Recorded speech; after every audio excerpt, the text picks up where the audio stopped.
Funding for the Hinckley Report is made possible in part by the Cleone Peterson Eccles Endowment Fund. Tonight on the Hinckley Report.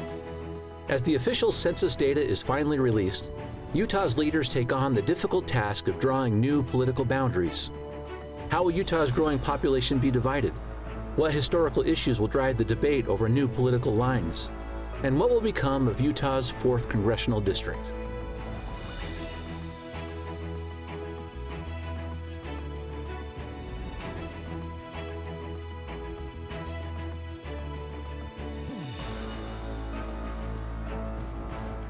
Good evening and welcome to the Hinckley Report. I'm Jason Perry, Director of the Hinckley Institute of Politics.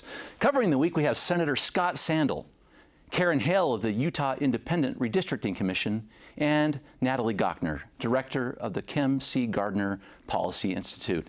Thank you for being with us this evening. This is a special edition of the Hinckley Report. We are talking all night about redistricting. The whole state of Utah is going through this. The rest of the country is as well. And the impacts are significant. The stakes are high, depending on these lines, particularly for some of these elected officials going into this. And Senator Sandall, I want to start with you. You are the Senate chair of the House and Senate Redistricting Committee for the legislature. And I want to talk about sort of the approach you're taking as a legislator itself. Of course, redistricting is grounded in the Constitution itself with the idea that it's one person, one vote. This is the idea. This is why we count the people in each state. We do an enumeration of the citizens of the state. And so talk about the approach the legislature is taking as you start looking at that representation, making sure every vote in the state of Utah counts. Every voter counts. Sure. Thanks, Jason. The legislature takes this role very seriously. Obviously, we're by Constitution in charge of redistricting. Our state constitution requires that. So we, every 10 years, according to what the Census Bureau gives us, have to readjust according to where populations have shifted. The average growth of the state of Utah is about 18.2%. So if you're in an area where your population is growing faster than that, your geographical area must shrink. And if you're in an area where it's growing slower than that, your geography in a line that someone will represent you has to get bigger. And that comes down to the one person, one vote. And so when we got that census data that was actually delayed a long time, we would normally take 6 months to do this process. We've had to condense that now down into about 8 weeks of work. And that's probably the premise is this shifting population base that then has each person's vote become more equal again, and it's a reset every 10 years. Senator Hale, so you are working with the Independent Redistricting Commission, yes. The group that was established after the state of Utah, citizens of Utah voted to create this Independent Redistricting Commission. What is the dialogue you're having to a couple of these points Senator Sandall just mentioned, particularly kind of given this lens? It was Justice Earl Warren in a court case on one of these before that said it was legislators represent people, not trees. This was the idea, right? So it's not just about the geography, it's about the people themselves. What is the approach that the Independent Redistricting Commission is taking in that regard? Well, it's about fair representation. And in 2018, the proposition passed. And I think what people were voting for and why that proposition passed is because people felt strongly that maps should serve the people, not politicians. So it's really not the politicians who should be drawing the maps, but it's the people giving input into an independent commission so that they feel like there is really fair representation in the voting process. They feel like there's more accountability. They feel like there's more transparency. So a commission was formed earlier this year, and as Senator Sandall said, it's a 7-person commission appointed by the governor and by Republican and Democratic leadership in the House and Senate. I want to get back to a couple of those issues, but what drives us at its heart, Natalie, is population of the state of Utah. And you are the state's expert on population growth and planning for it. What demographic changes are you seeing in the state that are guiding this process itself? Because it really is about where the people are. Sure. Well, just a broad picture that I'll paint. We have the fastest growing state in the country. We grew by 18.4% from 2010 to 2020. And when I say that, we're used to our state being a rapidly growing state, but, you know, Idaho grows fast, Nevada grows fast, Arizona grows fast, the South grows fast. It's actually very difficult to be the fastest growing state, which we are. And then within the state, there's different places that grow faster, and I'll highlight three. First would be the ring counties. So the greater Salt Lake area is the urban center, but all of these areas around the greater Salt Lake, Morgan County, Wasatch County, where Heber and Midway are, Utah County, the southern part of Utah County, Tooele. These are ring counties, and they've experienced very rapid growth. And then I'll mention the southwest area of our state where St. George is, very rapidly growing county. And I've already kind of said it because it's a ring county, but the most amazing growth happened in Wasatch County where Heber and Midway are. They almost grew by 50% in 10 years. Mm-hmm. So we have a rapidly growing state, and then we have areas of the state growing more rapidly than others, and that's some of the adjustments that Senator Sandall's mentioned. Mm-hmm.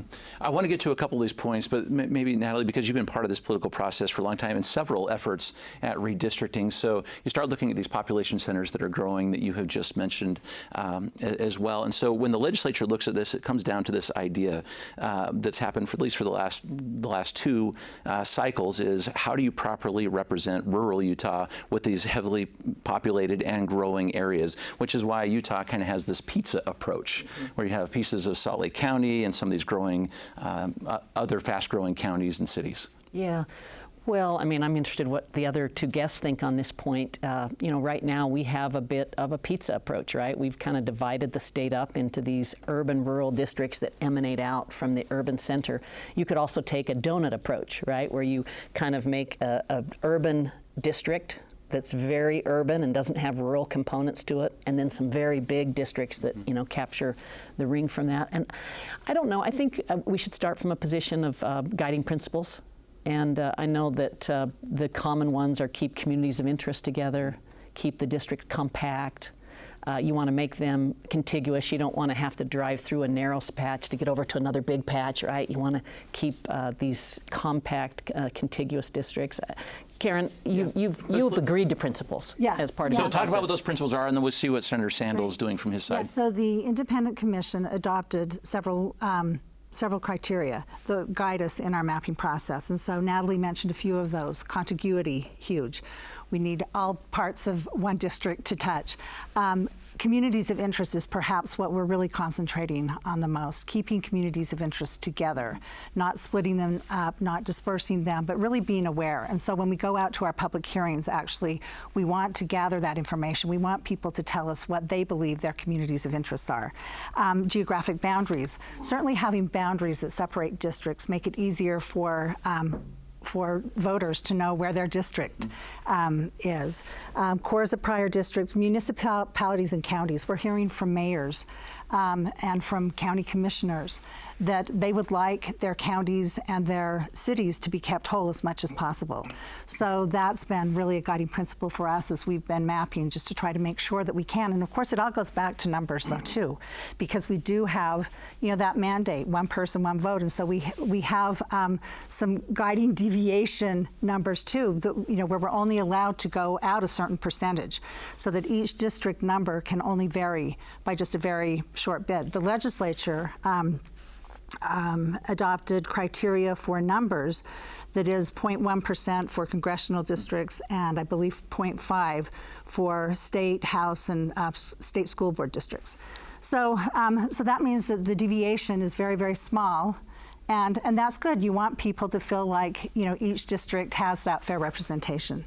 So we've adopted those criteria. Senator Sandall, from your side, any of the commonalities and others? Yes, we do have some commonalities actually, because redistricting principles, one, begin with population. And we have to stay within some of those legal guidelines that the courts have allowed. We've gotten some additional direction since the last redistricting cycle that allows our state, House, Senate, and school board districts to be within 5% plus or minus on the target, so 10% overall deviation. And that's kind of a new guideline. We also are looking at contiguous and compact. We also, from our side, take the perspective that people who have voted in the past, those voting blocks, become very important. I think it'd be interesting to note that right now in the Senate, our average tenure is 6.97 years. And in the House, the average tenure is 5.82 years. So we have a group of people in each of those core areas that have voted for and replaced a legislator in that since our last redistricting cycle at least once. The House seat that I served in was turned over 3 times. So I think it's important that people have chosen those representatives at least once in the last 10 years. And it would be well to kind of consider the fact that they have made that choice, and to reshuffle the deck in a really big, broad way might be disadvantage to those voters. So, Senator Sandall, how do you approach that then? Because I think it is a really good and interesting point. Because as I remember, Senator Hale, when the Better Boundaries initiative was going forward, I think their phrase was, voters should choose their politicians, politicians should not choose their voters. That was the idea. But what you just said is such an interesting point. I'm wondering how you will reconcile that together as you come up with these maps. You say, well, we don't consider who the incumbents are. Senator Hale, you've talked about that a little bit. But in the end, what this relationship and this tug of war is just very interesting, because, as Senator Sandall just said, these people in these districts did vote for someone. So it's possible to draw a line which sets the elected official itself, which is different than who the people voted for. Well, so I do think that's, sorry, go ahead. Go ahead. Please, Senator Sandall. So it is interesting. And so the Legislative Committee and the courts actually have allowed that you can consider some form of incumbency based on a district or an area where people have traditionally voted in a block for a person. And we think that from the legislative perspective that it could be very valuable that we would incorporate incumbency into some of our decisions making, based on the fact that some continuity is probably very healthy in the legislature. Based on the numbers I just gave you, if you were to draw maps blind from incumbency, and we have done that, you would typically pair 30 to 40% of those that are currently in legislative seats against each other. Mm-hmm. So if you take that idea and combine it with the fact that we have a high turnover in our basic legislature, because we're part-time legislators and the workload's pretty high, it might be that you would lose some really institutional knowledge in a shuffling of the deck every 10 years, in addition to that turnover that happens inside that 10 years. I think it could be hurtful, and I think that's something that we need to talk about. Well, I was in the legislature during one of the cycles for redistricting, and I've seen the frenzy for incumbent protection there. And I think that is really one of the components of the genesis of the Better Boundaries journey, because people really don't want politicians to be selecting their own districts. Like I say, voters want the to be served. They want their maps to serve the people, not necessarily the politicians. And so I think that's what really drives the independent commission. And so we have not adopted any criteria that looks at the addresses of the current incumbents. I believe, and I could be wrong, Senator Sandall, but I believe that you have adopted that criteria to look at the at incumbent addresses as you do your mapping. We feel like, as an independent commission, and with the charges too that the legislature gave us after Senate Bill 200, we believe that the other criteria that we have is really what drives us. These communities of interest, the geographic boundaries, other things that we've adopted that really, I think, help promote the idea of fair representation. Natalie, this is giving a pretty good picture of just how complicated this issue is. Well, and I think for viewers, I think so. Viewers will be very familiar with the 4 congressional seats, and our Congress people in Washington. But what's behind the scenes and what we're talking about now is the House and Senate that are in our state legislature, where there's 104 of these, right? 75 House, 29 Senate. And that's where it gets really tricky. So the 2020 census gave us neighborhood level demographics, population counts. And that's really important, because we're not doing county boundaries, city boundaries. We're going into neighborhoods and saying, you're represented by so-and-so, you're represented by a different district, whatever. So, you know, this is the rub in redistricting. It's very difficult to draw lines in a way that meets everybody's criteria and everybody's interests. That's absolutely right. Go ahead, Senator. Well, I was just going to say, as Senator Sandall can tell you too, just keeping within the numbers is a really difficult process while you're redistricting. I mean, to do all of these different districts, and when you get down to 75 House districts, it's a tricky task. It's very difficult. Yeah, so it is. Let's talk about that for just a second, too. And maybe give us a hint of where people can go, because we can submit maps, right? The public can submit a map. I mentioned this because I want you to talk about this for a second, too, but I've done this exercise myself, trying to do it. We've even had classes we've taught here at the University of Utah say, try to draw a map. And what Natalie just said is just so true. I mean, you can do something that looks a little bit like what we have now that gets these congressional districts, but that's maybe the easier part of this very difficult. Yeah, and you don't have to live in that district, right? But you do. The real thing, I mean, Karen mentioned it, but communities of interest. What does that mean? Mm-hmm. What is a community of interest? I live in Murray City. Are we a community of interest? Is that the principle there, you know, keep Murray City together? There's also an argument. Yeah, there's also an argument that if you divide Murray City, Murray splits between State Street in Salt Lake County. If you divide it, then Murray City gets 2 representatives. And so there's a whole debate about whether that community of interest is better served by 1 or by 2. Exactly. Senator Sandall, please. And that's a great point, is what is a community of interest? Is it the high school that your children attend, or is it your city boundaries? Is it the church that you attend, or is it the fire district that you live in? There are so many different ways. The puzzle that we have has over 71,000 pieces of these individual, what we call census blocks. And you can divide that up any way you want. Now, the good news is that both the commission and our committee have used the same contractor, Esri, and on our websites, they have an incredibly user-friendly program that allows you to go in and draw and submit your own map for our consideration. And I would encourage anyone to go on to our website, which would be redistricting.utah.gov, and begin that process. So as people submit them, I'm just curious, just because you've highlighted just how difficult it is, and it is so much more than people realize. Have people submitted full maps to you? Oh, yes. So they get down to that district, and how do they look? What seems to be the general approach? There have been some really interesting maps that have come in, and there are certain individuals, and probably Senator Sandall has heard from them as well, that have done several maps. And this is painstaking effort. You know, I mean, people have really committed a lot of time and energy to do this. So yes, we have received those maps. Those maps from the public are up on our UIRC.utah.gov site as well. I think they're probably posted on yours as well, Senator Sandall.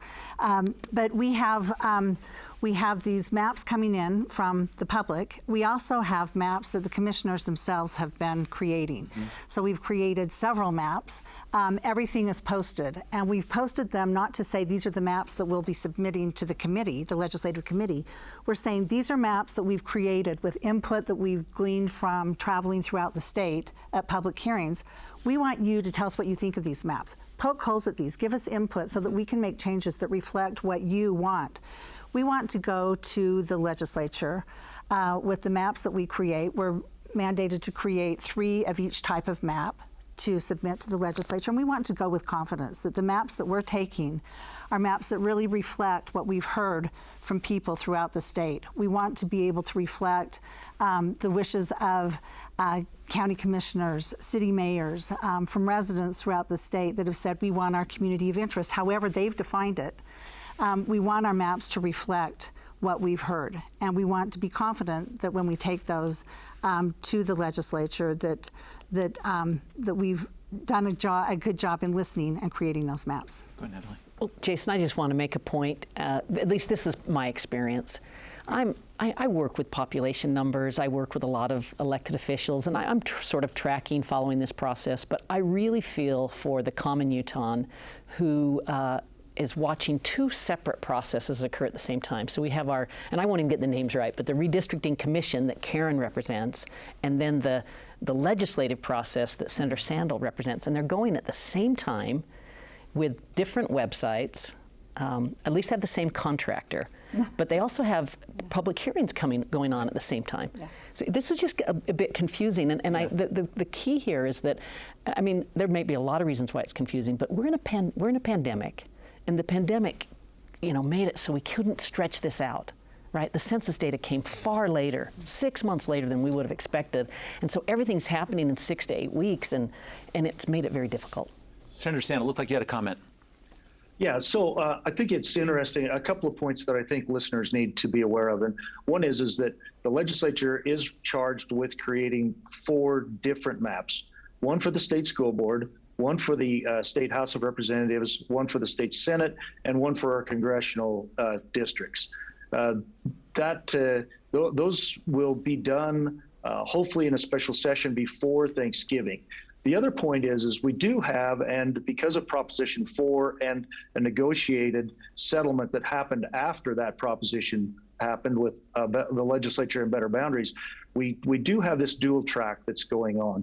Those 2 tracks will meet on November 1st, when the legislature will receive the report from the independent commission in a hearing meeting that is scheduled just for them to report. Then the legislature will take what we have started to accumulate across the state in our travels with the maps that have been submitted to us, put those together with the independent commission's report, and we will then digest that information and then continue with our constitutional duty to create these maps. Our committee then will submit to the full legislature a recommendation, and then the process will become the full 104 people in the legislature, with the governor's signature finally being the final piece. Mm-hmm. Senator and Senator Hale too. So I'm curious about how people can participate. We can submit maps, but Senator Sandall, you're coming to us today from Vernal, where you're participating in one of these hearings. Talk about the hearings, what happens there, and what you're getting from them across the state. Yeah, the hearing process has been very educational, and we are in the middle of a 3-day swing through eastern part of the state, Richfield, Moab, Price, Vernal, and Park City. Those are 5 locations in 3 days. I'll tell you what's been extremely interesting is we've had a lot of interest in our state school board maps, and I really appreciate that. Some people have commented how they would like their local LEAs to not be split in amongst school boards. We've talked about those interests of how people align across, especially rural Utah, and ways that they would like those state school board maps.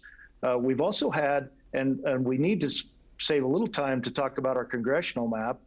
We've had there's kind of 2 almost opposing ideas that have come as we've gone across the state on how those congressional maps should lay out. And so whenever you're ready to pivot to that discussion, be happy to go there, Jason. Well, so I want to get to correct congressional maps, but maybe it's worth a second to what he just mentioned, Senator Hale, because there's a long time up until this pandemic, people didn't know who their school board members were. And there is a renewed interest now in seeing, I mean, it's just interesting that even Senator Sandall saying people are watching that one. So yeah, we're hearing the same thing, Senator Sandall. It's really been great to have the input, to have people attend these public hearings and voice their opinions. And we've had a lot of educators, we've had parents come who really want to see their state school board district be inclusive of the local school boards. And so we're hearing a lot of that, and it really has been encouraging to have the public attend these public hearings. And as you probably have experienced too, just people are very open about their opinions. And one thing that I think has been really great about these public hearings is people have been so nice. These hearings have been so civil and so respectful. And I don't know if you're hearing the same thing, but it's just been so nice. We're there to listen, and I think people appreciate that. And just traveling throughout the state, we were up in Roosevelt a few weeks ago, and just hearing from different corners. Our chair went and met with some tribal leaders in Mexican Water last week, and just the input is really helpful. And one thing too, like you were saying too, Senator Sandall, there have been 2 very opposing viewpoints regarding congressional districts. Okay, what are they? Let's hear them. Well, it's, urban versus rural. Yeah. Yes. Okay. Yeah. Senator Sandall. So it's very correct. So one kind of side of this would be 75% of the population lives in 4 counties along the Wasatch Front, and thereby we should have 3 congressional districts, that are there in those 4 counties, and then we should have one grand district across the state that's everything else. The other camp is that we should divide each of those congressional districts so that they have a piece of urban and rural.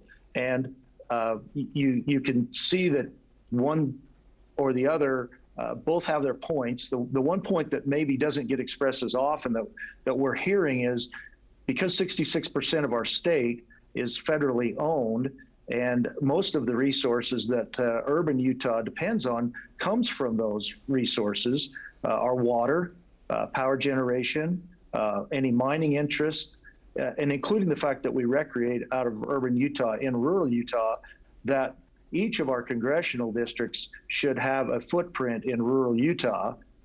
Makes some sense. The other argument is that those people live in the Wasatch Front, and that's their interest, and that's where they should be. So we'll see where we land on that. But I, from my personal perspective, I tend to believe that a voice of 4 united congressional people who have some footprint in rural Utah is more powerful, where the federal government owns 66% of where our resources come from across this state. Natalie, last 30 seconds, let's talk about that rural. What's at stake for rural Utah in these maps? You know, rural Utah has a lot of challenges, and their population, we have 7 counties that actually lost population since 2010. And so we've got to figure out ways to lift rural Utah and spread some of the growth from urban. It'll help both urban and rural if we do that. Mm-hmm. Thank you all for your comments tonight. We understand it better. Thank you for what you're doing on behalf of the state and for your insights. And thank you for watching the Hinckley Report. This show is also available as a podcast on pbsutah.org/Hinckley Report or wherever you get your podcasts. Thank you for being with us. We'll see you next week.